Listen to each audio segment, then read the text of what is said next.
Dominus vobiscum. Sequentia Sancti Evangelii secundum Luca. In illo tempore erant appropinquantes ad Iesum publicani et peccatoris ut audirent illum. Et murmurabant Pharisei et scribe dicentes: quia hic peccatores recipit et manducat cum illis. Et aita illos parabolam istam dicens: quis ex vobis homo cui habet 100 oves, et si perdiderit unam ex illis, non edimitat, non aginta novem in deserto, et vadit ad illam, quae perierat donec inveniat eam. Et cum invenerit eam, imponit in numero suos gaudens, et veniens domum convocat amicus et vicinus dicens illis: congratulamen inimici quia inveni ovem eam quae perierat. Dico vobis quod ita gaudium erit in cielo super uno peccatore penitentia magente, quam super nonaginta novem justis qui non indigent penitentia. Autque mulier habens drachmas decim, si perdidere drachmam unam non accendit lucernam, et everi domum et queri diligenter donec inveniat.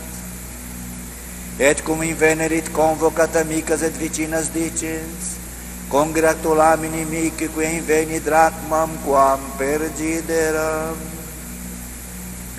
Ita dico vobis gaudium erit coram angelis Dei super unum peccatore penitentia magente.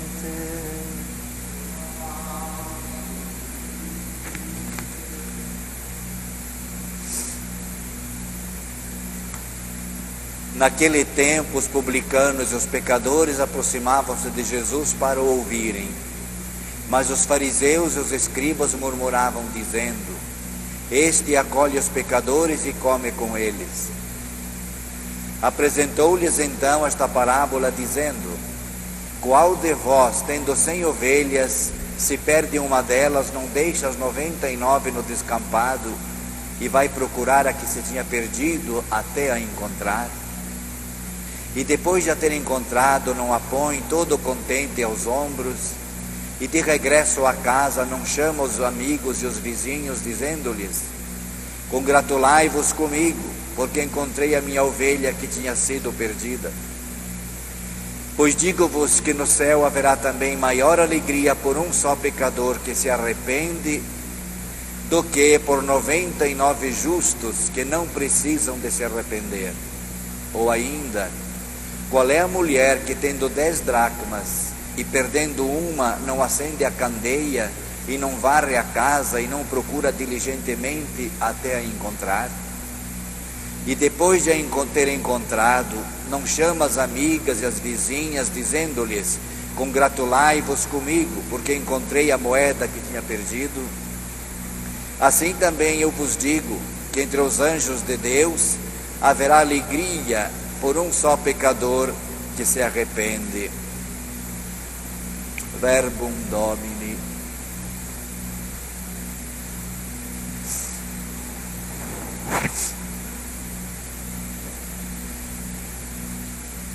Meus amados irmãos e irmãs no Senhor, acabamos de ouvir, sem dúvida nenhuma, uma das páginas mais lindas da Sagrada Escritura, do Evangelho. Exatamente esta misericórdia, esta bondade do Pai, consubstanciada em Cristo, que se revela para com o pecador. Diz São Paulo que em Cristo habitou corporalmente a divindade. Portanto, Jesus veio para ser no mundo exatamente a expressão daquilo que é o Pai. Aliás, ele mesmo disse: eu e o Pai somos um. E nós vemos então que além de muitas outras coisas, de censuras, de reprimendas que Deus nos faz nas Sagradas Escrituras, domina principalmente a bondade e a misericórdia. Lembremos-nos, por exemplo, daquela história que contou Jesus sobre o filho pródigo. Aquele filho que tinha tudo na casa do seu pai: comida, bebida, vestes boas, calçados, escravos a lhe cumprir as ordens. E no entanto ele achou que podia fazer uma vida melhor. Pediu a parte da herança que lhe cabia, certamente com muita tristeza no coração. O pai cedeu, tratava-se de um direito, e o filho partiu. E como diziam os romanos, dum eris felix multos numerabis amicus, tempora sicurit nubila solus eris. Isto é, enquanto fores feliz, equivale para nós, enquanto tiveres dinheiro, terás muitos amigos.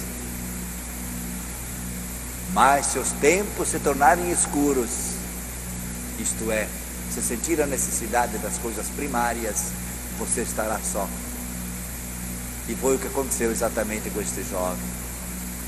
Ele que era tão bem tratado, que tinha tanto mimo na casa do seu pai, eis que agora está sozinho. E mais ainda, é mandado numa fazenda para cuidar de porcos. Nós bem podemos imaginar o que significava isto para um judeu. É a maior humilhação que se pode imaginar, um judeu cuidando de porcos. E foi o que aconteceu com este jovem. E o rigor era tal, que diz o Evangelho, que nem sequer as bolotas, isto é, aquela comida que era dada aos porcos, ele podia comer, era proibido.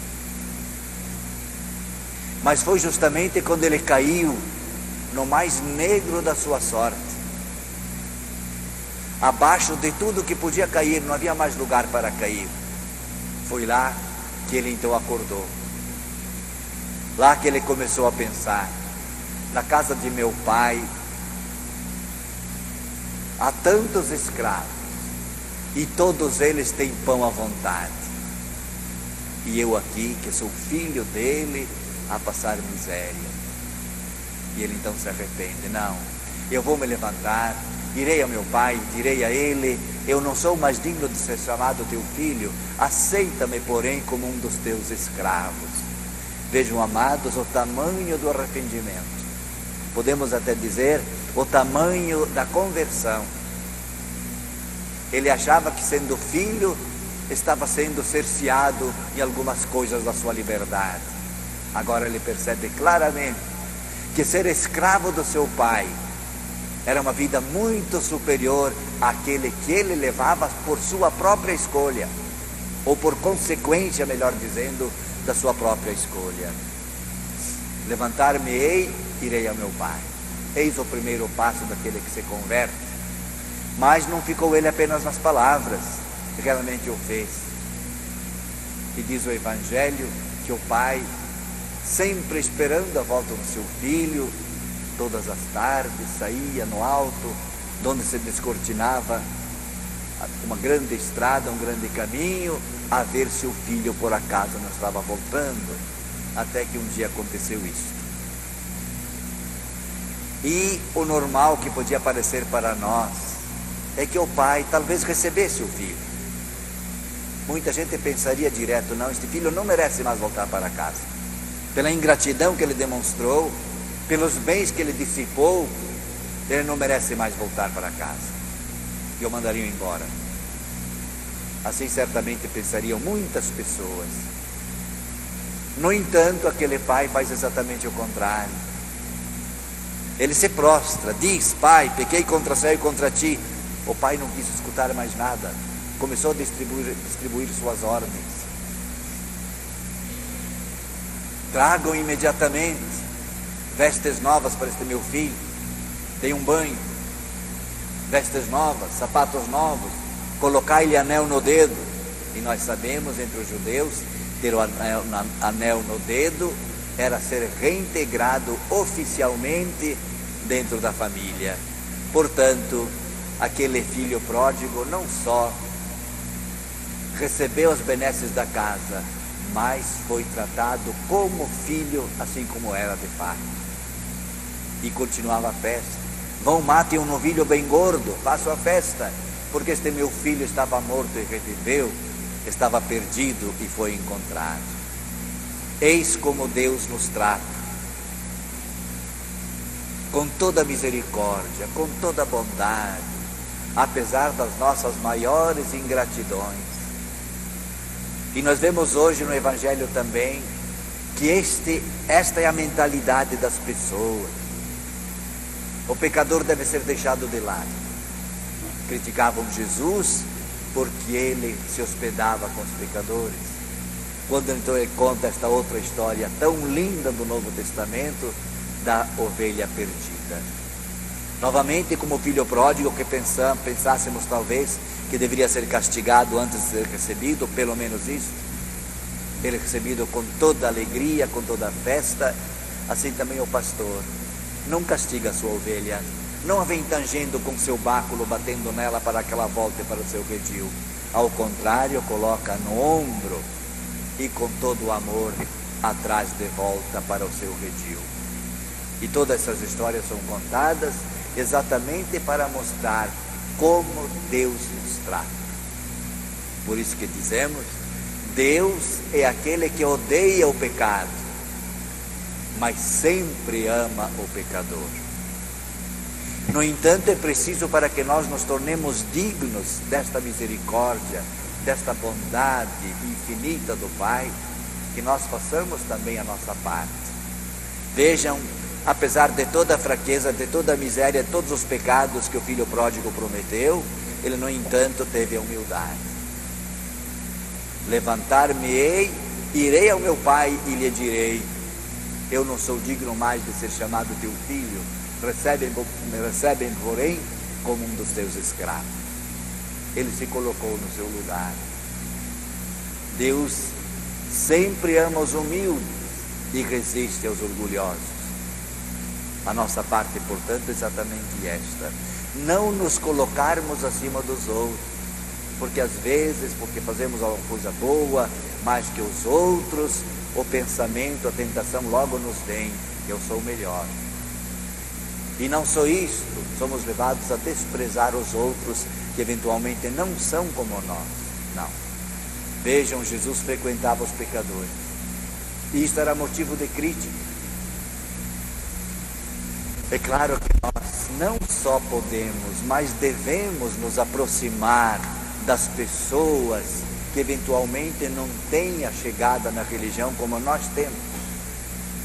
Mas nós nos devemos achegar não para nós nos tornarmos semelhantes a eles, mas para os tornarmos semelhantes a nós. É dessa maneira que Jesus frequentava a casa dos pecadores, exatamente para ganhá-los, exatamente para atraí-los. Assim também nós precisamos todos os dias estar vigilantes sobre nós, porque o orgulho humano é muito grande. Dizia um santo bispo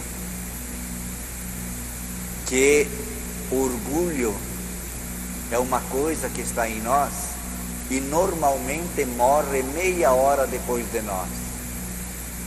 Quer dizer, ele quis afirmar, quis mostrar que o orgulho é uma coisa permanente, contra o qual precisamos lutar constantemente. Aliás, na carta de hoje, vocês se lembram, Pedro dá o exemplo bem típico disto, dessa necessidade da vigilância. Irmãos, vigiai. Por quê? Porque o demônio, como um leão bravio, anda continuamente em vossa volta, buscando a quem devorar. A quem devereis resistir? Fortes na fé. Eis a nossa arma. E como diz São João também, esta é a arma que vence o mundo, a vossa fé. Mas esta fé viva, esta fé que nos leva às obras, esta fé que nos faz praticar, não apenas acreditar, não apenas crer nas palavras de Cristo, mas fazer aquilo que elas mandam. Então nós teremos também sempre sob o nosso domínio, como diz Pedro, no outro lugar, conservar a humildade, a vigilância, porque então o demônio fugirá de vós. Tenhamos, portanto, amados, sempre esta vigilância, esta prontidão, para que possamos sempre obedecer a Deus, abraçar, fazer todas aquelas coisas que Cristo nos mandou, e com toda serenidade, mas com toda firmeza, fugir sempre daquilo que é contra Deus, daquilo, portanto, que é pecado, daquilo que também, portanto, nos prejudica na nossa caminhada para o céu. Amém.